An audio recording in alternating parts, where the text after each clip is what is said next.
चलिए फ्रेंड्स, सुनते हैं आज का अपना वीडियो। आज के इस वीडियो में आने वाला हूँ कक्षा 12वीं के लिए हिंदी का त्रैमासिक परीक्षा 2022 का पेपर जितने भी छात्र दे रहे हैं इस बार क्लास 12th के त्रैमासिक एग्जाम, तो एक बार वीडियो को ज़रूर देखना, क्योंकि आपको हिंदी का पूरा पेपर बताने वाला हूँ और कम्प्लीटली सॉल्यूशन साथ बताऊँगा, इसलिए अंत तक एक बार वीडियो को ज़रूर देख लेना।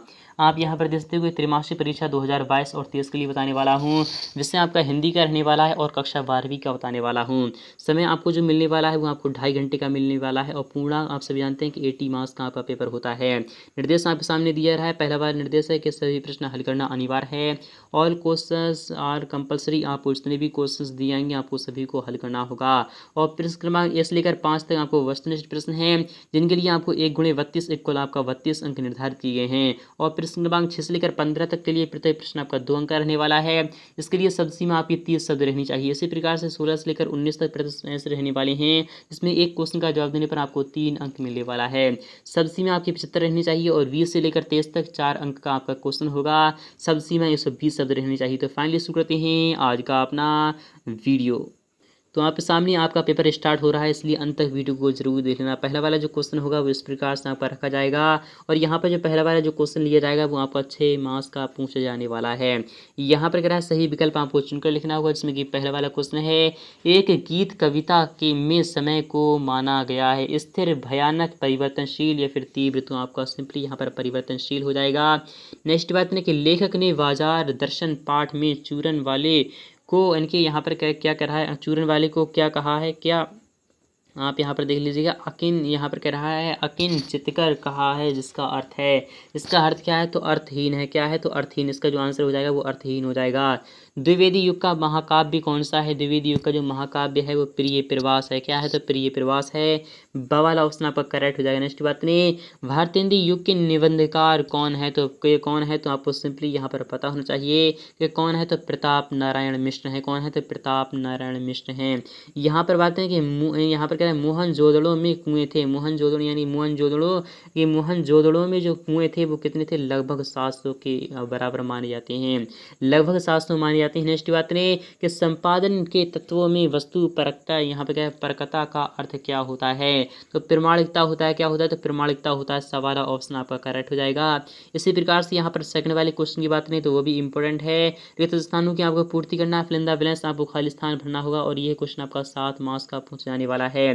आनंद यादव का पूरा नाम क्या था तो आनंद यादव का जो पूरा नाम क्या था तो आपको सिंपली यहाँ पर पता होगा आनंद राम यादव था। क्या नाम था तो आनंद राम यादव। पहला वाला ऑप्शन आपका करेक्ट होना चाहिए। नेक्स्ट बात ने पत्रकारिता का मूल तत्व क्या होता है तो सिंपली यहाँ पर कहने की जिज्ञासा होता है। क्या होता है जिज्ञासा होता है।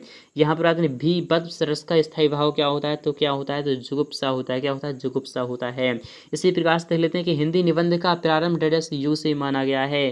किस युग से माना गया है तो आपको सिंपली यहाँ पर द्विवेदी युग लगा देना है। क्या लगा देना है द्विवेदी युग लगा देना है। इसी प्रकार से नेक्स्ट बात है यहाँ पर रात्रि की भीषणता को डेडस के ललर यहाँ पर ललकारती थी पहलवान की ढोलक या फिर यहाँ पर लुट्टन की हुंकार। तो आपको सिंपली पहलवान की ढोलक लगा देना है। लेखक ने काल्पनिक जगत की वस्तु ड्रेस को माना है। किसको माना है तो आपको उदारता या फिर प्रतिकार। तो आपको सिंपली उदारता लगा देना है। इसी प्रकार से दिन जल्दी जल्दी ढलता है कविता में दिन का पंथी ड्रेस की को माना गया है। किसको माना गया है तो आपको सिंपली यहाँ पर राही या फिर सूर्य को माना गया है। दिन जल्दी जल्दी ढलता है कविता में दिन का जो दिन की पंथी है वह कौन है तो राही या फिर सूर्य। तो आपको सिंपली यहाँ पर राही लगा देना है। इसी प्रकार से थर्ड वाले की बात करें तो वो भी देख लीजिए, काफ़ी ही महत्वपूर्ण रहने वाला है। यहाँ पर थर्ड वाला भी क्वेश्चन आपका इंपॉर्टेंट है। यहाँ पर क्या है बात सीधी थी पर डेडस यहाँ पर आपको सिंपली यहाँ पर क्या लगा देना है तो आपको मिलान करना है, सही जोड़ी बनाना है। बात सीधी थी पर तो आपको सिंपली कौन नारायण लगा देना है। क्या लगा देना है कौन नारायण लगा देना है। पहलवान की ढोलक यह किस पर चला जाएगा तो यह है फणीश्वरनाथ रेणु की क्या है एक कथा है। कहानी क्या है तो कहानी के लेखक कौन है या फिर कौन क्या है तो आपको सिंपली पता होना चाहिए। तो आपको देश काल वातावरण जो है वो एक कहानी है। क्या है तो कहानी है। और यहाँ पर सिल्वर बैंडिंग जो है वह क्या है तो सिल्वर बैंडिंग मनोहर श्याम जोशी की क्या है तो रचना है या फिर क्या है मनोहर श्याम जोशी क्या है किसके है तो मनोहर श्याम जोशी की है। बुरी तरह हारना ये इसका क्या अर्थ होता है तो यानी बुरी तरह हारना अर्थात क्या होगा मुंह की खाना। क्या है मुंह की खाना। अतीत में दबे पाँव इसका अर्थ क्या होता है ओम थानवी। क्या होता है ओम थानवी होता है। नेक्स्ट की बात नेक्स्ट वाला भी क्वेश्चन आपका इंपॉर्टेंट रखा गया है। फोर्थ वाला क्वेश्चन क्या कर रहा है यहाँ पर आपको देख लेना है, काफ़ी ही महत्वपूर्ण रखा गया है फोर्थ वाला क्वेश्चन। फाइनली इसका जो आंसर होगा वो क्या हो जाएगा, तो आप यहाँ पर यानी सत्य सत्य आपको देख लेना है। आपको यहाँ पर पहला वाला क्वेश्चन है कि कैमरे में बंद अपाहिज कविता दूरदर्शन वाले पर व्यंग है, क्या यह सत्य है, तो आपका यह क्या हो जाएगा, बिल्कुल ही आपका क्या हो जाएगा, तो सत्य आपका हो जाएगा। नेक्स्ट बात ने नाटक का प्राण तत्व संवाद यानी संवाद को कहा जाता है, कि ये सत्य है, फिर नहीं असत्य हो जाएगा, क्या हो जाएगा, आपको सिंपली असत्य लगा देना है। नेक्स्ट बात ने भक्तिन सत्यवादी हरिश्चंद्र नहीं बन सकी, क्या यह सत्य है, फिर असत्य है, तो आपको सिंपली यहाँ पर असत्य है, क्या है, तो सत्य आ जाएगा आंसर। नेक्स्ट बात है जिसका कोई शत्रु नहीं होता उसे अज्ञात शत्रु कहते हैं, ये सत्य है, नहीं असत्य कहते हैं, क्या है, यह भी आपका असत्य हो जाए। नेक्स्ट बात है जिन सिंधु घाटी सभ्यता में कपास पैदा होती थी, कि सत्य है, तो आपको यह क्या हो जाएगा, बिल्कुल ही सत्य हो जाएगा। रामधारी सिंह दिनकर प्रयोगवाद के जनक माने जाते थे, कि सत्य है, फिर असत्य है, या फिर आपका यह क्या हो जाएगा, बिल्कुल ही असत्य हो जाएगा, क्या हो जाएगा, तो आपको सिंपली असत्य लगा देना है। इसी प्रकार से पांचवा भी क्वेश्चन आपका इंपॉर्टेंट रखा गया है, एक वाक्य में उत्तर देना है आपको, ये भी क्वेश्चन आपका 7 मार्क्स का रहने वाला है। रेखा चित्र अंग्रेजी, यहाँ पर क्या अंग्रेजी के किस शब्द का हिंदी अनुवाद है आपको बताना है। वर्ण किसे कहते हैं, मैं या मैं शैली का प्रयोग किस प्रकार के लेखन में किया जाता है।